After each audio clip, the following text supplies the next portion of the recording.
Di sini kami akan memaparkan rancangan program kerja KKN Desa Indrakila. Ikuti terus ya kelanjutannya. Baik, di sini saya akan menjelaskan terkait pohon masalah. Untuk pohon masalah di sini ada gejala, masalah, dan akar masalah.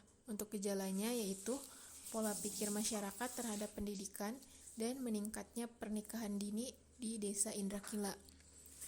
Lalu selanjutnya ada masalah. Untuk masalahnya yaitu pengangguran dan perceraian yang semakin meningkat. Dan yang terakhir itu adalah akar masalah, di mana rendahnya tingkat pendidikan dan pemahaman bahwa masyarakat lebih mementingkan pernikahan anak yang masih dini di Desa Indrakila. Selanjutnya saya akan menjelaskan terkait konteks map kanvas. Yang pertama itu ada demografi, di mana pendidikan tidak dijadikan hal utama, maka dari itu banyak yang putus sekolah dan banyaknya pengangguran usia produktif di Desa Indrakila. Selanjutnya ada regulasi, di mana aturan pemerintah Desa Indrakila dan adat istiadat terhadap leluhur masih kental. Selanjutnya ada ekonomi, meningkatnya mobilisasi penduduk untuk mencari penghasilan dan seringkali kesusahan panen hasil bumi pada saat kemarau panjang. Selanjutnya ada persaingan, di mana terjadi persaingan antar petani terhadap hasil bumi dan pelaku UMKM yang semakin bertambah di Desa Indrakila. Lalu ada tren teknologi yang semakin meningkat mengakibatkan perubahan terhadap bisnis pelaku UMKM dan kesalahan penggunaan teknologi oleh anak-anak. Lalu selanjutnya itu ada kebutuhan pelanggan. Untuk kebutuhan pelanggan, di sini merupakan kebutuhan masyarakat terhadap pelayanan dari aparat desa, terkait permasalahan yang ada dan kesalahan penyaluran bantuan dana desa atau bansos. Yang terakhir yaitu ketidakpastian, di mana terjadi peningkatan kualitas aparat desa terhadap pelayanannya kepada masyarakat di Desa Indrakila. Di sini saya akan menjelaskan mengenai 5 bold step. Yang pertama itu ada vision. Visi yang akan kita laksanakan pada kegiatan kali ini yaitu inovasi, kerjasama, kritis, sinergis, konsisten, dan produktivitas. 5 langkah ya tahapan yang akan kami laksanakan pada kegiatan kali ini yaitu melakukan observasi di Desa Indrakila untuk mengetahui permasalahan. Yang kedua, mengidentifikasi setiap masalah yang dihadapi. Yang ketiga, merancang program yang tepat sasaran sesuai dengan kebutuhan. Yang keempat, sosialisasi program yang sudah disusun. Dan yang kelima, mengevaluasi dari program yang sudah dijalankan. Adapun tantangan dari kegiatan kali ini yaitu tidak semua UMKM mempunyai keinginan untuk mengembangkan usahanya, dan juga membutuhkan support, yaitu diantaranya adanya dana yang dapat membantu dalam terlaksananya program. Sekian dari saya, kurangnya mohon maaf. Terima kasih. Wassalamualaikum warahmatullahi wabarakatuh. Baik, di sini saya akan menjelaskan terkait Six Thinking Hats Plus One. Yang pertama itu ada fakta, di mana jumlah penduduk di Desa Indrakila yaitu ada 2.581. Terdapat infrastruktur seperti SD, masjid, kantor pemerintah desa, akses listrik yang memadai. Terus potensi alamnya juga ada potensi alam seperti Gua Indrakila dan topografi. Masalah utamanya yaitu yang dihadapi terkait infrastruktur dan fasilitas yang masih sangat terbatas. Meskipun Desa Indrakila memiliki potensi wisata yang menarik seperti Gua Indrakila, pengembangan dan pelayanan wisata masih sangat terbatas. Selain itu, kondisi alam di dalam gua menjadi sangat lembab dan licin pada musim hujan, sehingga memerlukan perhatian khusus untuk menjaga keamanan dan kenyamanan pengunjung. Yang kedua yaitu ada perasaan, di mana Desa Indrakila mempunyai fasilitas yang terbatas, kondisi alam yang terbatas, pembangunan yang terbatas. Selain itu, Desa Indrakila juga memiliki curug gantung yang dapat menambah daya tarik kawasan wisata. Namun fasilitas pendukung seperti akomodasi dan sarana lainnya masih sangat terbatas.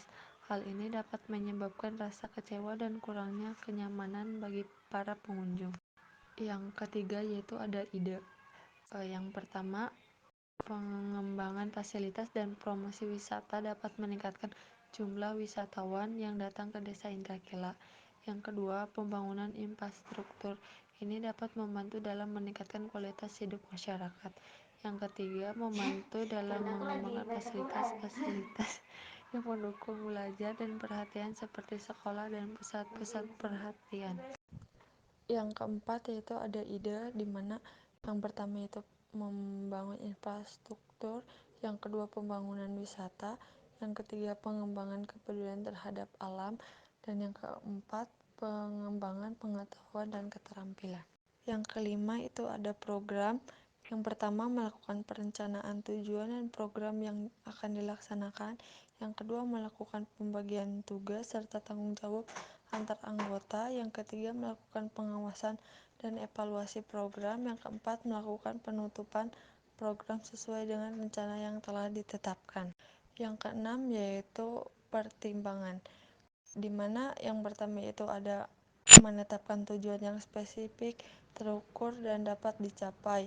Yang kedua yaitu keterbatasan sumber daya seperti finansial, tenaga, dan waktu. Yang ketiga ada menyusun program kerja yang terintegrasi dengan tujuan dan objektif yang telah ditetapkan. Dan yang terakhir ada investasi, di mana yang pertama itu ada meningkatkan literasi finansial masyarakat, mempertahankan dan mengembangkan budaya yang unik dan mengakar kuat di masyarakat. Yang kedua, berdedikasi terhadap program-program yang akan dilaksanakan. Baik, di sini saya akan menjelaskan business model Kanvas. Yang pertama ada customer segment. Nah, di dalamnya itu ada masyarakat dan remaja. Yang kedua, value proposition. Makanan khas daerah yang bisa dinikmati oleh pengunjung dan juga pengalaman budaya dan tradisi masyarakat desa. Yang ketiga ada channel. Di dalamnya informasi dan promosi online. Jadi si wisatanya itu dipromosiin secara online. Partisipasi dalam pameran wisata lokal. Yang keempat ada customer relationship. Di dalamnya itu ada respon cepat melalui media sosial dan situs web. Jadi seandainya ada wisatawan yang mau ngechat gitu tuh si karyawannya itu jadi cepat gitu. Terus pelayanan yang ramah. Kalau misalnya wisata itu kita itu jangan sampai jutek atau gitu ngelayanin si pembeli ataupun si pengunjung. Yang kelima ada revenue stream. Di dalamnya itu ada penjualan produk dan wisata alam. Yang keenam ada key resort. Dukungan dan partisipasi dari masyarakat desa itu sangat penting untuk memajukan wisata alam tersebut. Yang kedua ada fasilitas. Fasilitasnya juga di dalamnya itu harus dilengkapi sesuai dengan kebutuhan si pengunjung. Yang ketujuh ada key activities. Di dalamnya mengelola dan merawat fasilitas wisata. Jadi kita itu harus mengelola dan merawat, jangan sampai si fasilitas wisatanya itu rusak. Selanjutnya ada merancang strategi. Yang kedelapan ada key parents. Yang pertama ada supplier, yang kedua investor. Yang kesembilan cost struktur. Yang pertama biaya produksi, biaya pegawai, dan biaya operasional. Sekian pemaparan bisnis model Kanvas dari saya.